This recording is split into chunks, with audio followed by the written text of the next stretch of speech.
Una naturaleza sin Dios. ¿Cómo es la naturaleza de científicos y ateos? Es una naturaleza sin Dios. Es un objeto increado y eterno donde el ser humano es un animal biológica y neurológicamente avanzado, pero sin alma y sin espíritu. La naturaleza, para la ciencia, es una cosa sin un ser superior que dicte su destino. Es un ente sin propósitos, finalidad o sentido. Es un lugar donde no existe el paraíso o el infierno, virtud o pecado, donde la única recompensa es estar vivo y el único castigo es la muerte.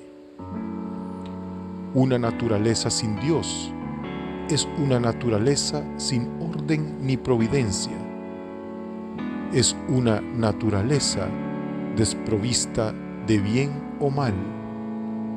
Es una naturaleza sin moral, despiadada si no nos favorece y generosa si sucede lo contrario. Una naturaleza de hechos y eventos donde no caben juicios de valor, donde no hay lo bueno o lo malo, solo la supervivencia del más fuerte, del más inteligente, del más hábil y del más apto. Un lugar donde matar, abusar y torturar es parte del orden de las cosas, como también lo pueden ser amar, ser solidario, bueno y sacrificado por los demás. Una naturaleza sin Dios es una naturaleza regida por patrones de causa y efecto y consecuencias fortuitas derivadas de estos efectos.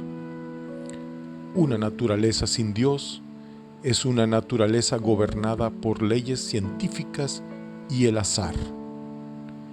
La naturaleza, para la ciencia, tuvo su origen en el Big Bang y continúa padeciendo sus efectos. Es una realidad que existe independientemente a nosotros, sin importar si existimos o no, si le comprendemos o no. Para la ciencia, la naturaleza es una entidad en constante evolución sin fin, un fenómeno en caos y en un juego constante de destrucción y creación sin sentido, de pesos y contrapesos que surgen de la interacción fortuita de fuerzas cósmicas y el vacío. Estas fuerzas que estiran y encogen la naturaleza son la fuerza de gravedad, la fuerza electromagnética, que es la que actúa sobre los grandes cuerpos físicos, la fuerza nuclear débil y la fuerza nuclear fuerte, que es propia del microcosmos donde el átomo y la energía son rey. ¿Qué somos los seres humanos para la naturaleza? Somos sus gobernantes. Somos sus amos y señores. No, nada más lejos de la realidad. Para la naturaleza sin Dios, somos nada. Somos un producto del azar y de la casualidad, un efecto residual de la interacción de las fuerzas cósmicas antes mencionadas y de la suerte. Sí, la naturaleza también ofrece la suerte como un entorno fortuito que favorece ciertos fenómenos como la vida. Sin embargo, somos algo insignificante, sin más valor que un insecto o una partícula de polvo, tan vulnerables que bastaría una enfermedad, un virus, una peste, un meteorito, un terremoto un huracán o una inundación para arrasar con todos nosotros.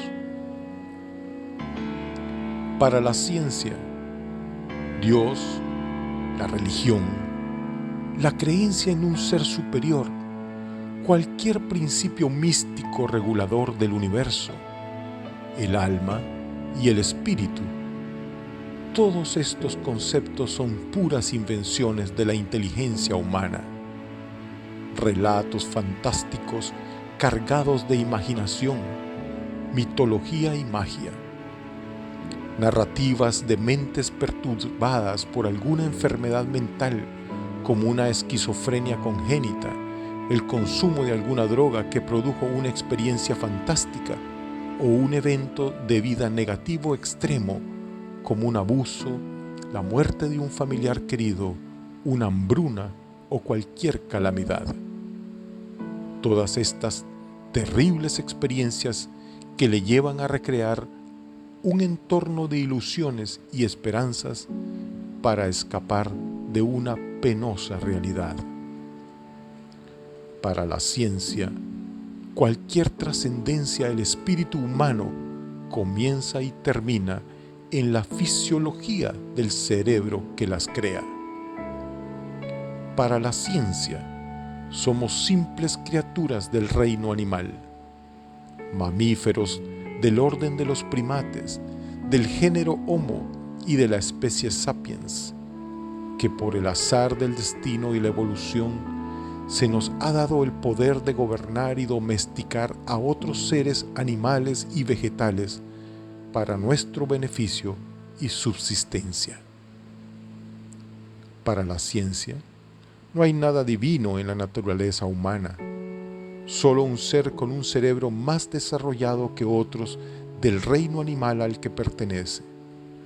Un cerebro que es el que le otorga todo sentido de sí, pero un órgano biológico y caduco como cualquier otro. Un órgano que junto con la genética que lo ha formado, son todo lo que realmente es. Un ser producto de un complejo mecanismo bioquímico evolutivo que lo ha transformado en un ser vivo, pero nada más y nada menos que eso. Un ser mortal y finito como los otros seres que lo rodean. Para la ciencia, la vida en general, incluida en ella el fenómeno de la vida humana, no tiene nada de religioso, mágico, místico, divino o espiritual. La vida es únicamente un azar de fenómenos químicos. La vida es solamente el producto de unas reacciones químicas. La vida es pura química, ni más ni menos que eso. Cualquier otra interpretación que a este fenómeno químico quiera darle nuestro cerebro es otra historia. Cualquier trasfondo espiritual, trascendente o divino a esta experiencia es simplemente el producto de nuestra imaginación y del valor que le demos a estas ideas y futuras creencias. Pero la simple realidad es que somos un conglomerado de órganos y sistemas que funcionamos y reflexionamos por puras reacciones químicas sin más trascendencias de ninguna otra clase. Que así como un azar nos trajo al mundo y a la existencia, otros nos llevará y terminará con nosotros sin mayor trascendencia. Moriremos y eso es todo. Para la ciencia, más allá de la muerte no hay un paraíso ni un infierno. No hay recompensa o castigo. No nos daremos cuenta de eso una vez que la química de la vida termine en nosotros. ¿Tenemos algún propósito en la vida? Solo el que queremos darle. ¿Existe un destino o una misión en la vida que debamos realizar? Solo el que nuestras acciones van ejecutando. ¿Tenemos una finalidad en la vida predestinada por Dios o por una fuerza sobrenatural? Para la ciencia, la respuesta es no. No nacemos con propósitos, destino, misión o finalidad en la vida, solo con instintos y al crecer con un intelecto y una voluntad para crear sueños y cumplirlos. La naturaleza sin Dios carece de razones, incluye leyes, pero es irracional. No pretende el bien ni el mal, solamente es un objeto complejo donde se suceden eventos en forma caótica, fortuita y desordenada. Dentro de ella, el tiempo y el espacio son la eternidad. No hay urgencias, solo un eterno devenir. Dentro de ella, varios fenómenos se han sucedido, entre ellos la vida. Algunas especies, como la humana, tienen diversos grados de conciencia y de pensamiento racional. El gran propósito razonable en medio de esta fría realidad, para la ciencia, sería amar al prójimo, no por la recompensa de un paraíso, ni por el temor de un infierno, sino por el desinterés y el gusto de querer así hacerlo. La ciencia nos recuerda que si queremos tener una idea real de cómo puede ser de cruel y despiadada la naturaleza con ciertas formas de vida, tendríamos que ver el caso de las especies que no son humanas y las hemos dominado y puesto a nuestro servicio y subsistencia. Veamos la vida de los animales domésticos que nos sirven de alimentación, del pollo, de la vaca, del pez y de aquellos que nos sirven como el caballo, el perro, la mula, etc. Para ellos no existe Dios. De todos modos, ni lo entenderían. Y si así fuera, ya habrían de dejado reconocerlo por lo miserable de sus vidas. Para los animales domésticos, nacer, engordar y morir a tempranas edades para servir de alimento o para nuestro entretenimiento es una vida corta y cruel. Son nuestros esclavos modernos. Hacemos con los animales lo que nos plazca, por lo menos con los que no pueden defenderse. Los cazamos por placer, los torturamos por disfrute, los matamos para alimentarnos de ello. Para ellos, Dios no existe, y su vida, si la llegaran a comprender, sería una broma de mal gusto y una experiencia por la cual no valdría la pena existir. ¿Por qué la concepción ateísta y científica de la naturaleza no es tan popular cuando inclusive podría eventualmente ser la concepción verdadera de la naturaleza? Porque el ateísmo es menos populista, es más selectivo, más frío, abierto a la crítica, al cambio y al progreso. El ateísmo por naturaleza es más tolerante, paciente, relativo, racional, intelectual, ilustrado y científico, pero al mismo tiempo más desesperanzador, menos solidario, poco bondadoso, menos emocional y sentimental que el sentido de trascendencia y religiosidad. El ateísmo no es para todos. Para el ateísmo, ciencia y religión responden diferente a las mismas preguntas. Las dudas sobre quiénes somos, de dónde venimos y hacia dónde vamos no es algo que se pueda estudiar con experimentos o con datos. Son dudas emocionales y psicológicas. Son inquietudes existenciales. Tienen otro espacio de reflexión.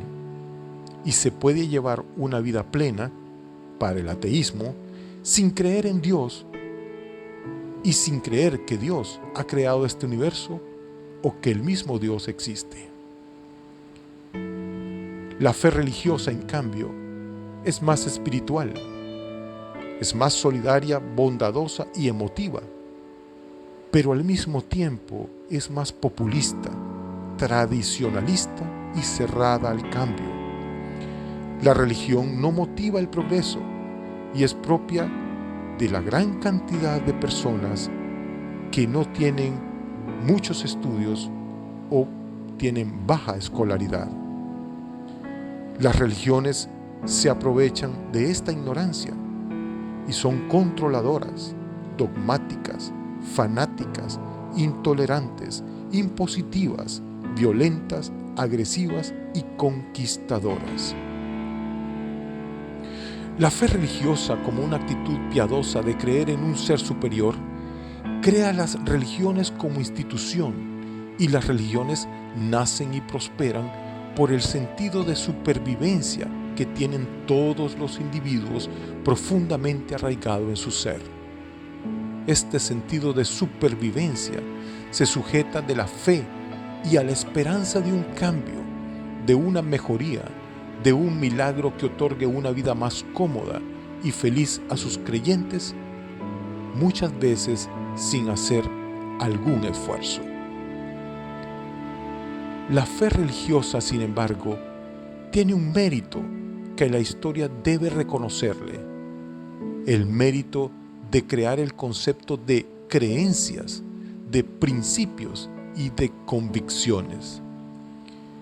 El mérito de creer en nosotros mismos, de ser más que el animal finito y temporal que eventualmente podríamos ser, de ir más allá de nuestros sentidos y de nuestra razón, de darnos un propósito y un destino, de crear el concepto y la noción de espíritu humano, que en todo caso es un sentido sobrenatural de nosotros mismos, para sobreponernos a las vicisitudes de la vida en la búsqueda de un mundo mejor por el cual luchar y conquistar. De este sentido de trascendencia se ha valido la ciencia y el ateísmo para impulsar la tecnología y el progreso que hoy conocemos y disfrutamos. Cuando entendamos las bases químicas de las enfermedades, podremos concebir entonces mecanismos químicos para corregirlas. No hay duda de que esto puede aplicarse a enfermedades hereditarias y al envejecimiento. Obviamente, cuando aprendamos a prevenir el envejecimiento, crearemos nuevos problemas para la sociedad. Pero la respuesta a la pregunta que se hace la ciencia sobre si la vida humana es simplemente química, el hecho esencial es que todo en la vida es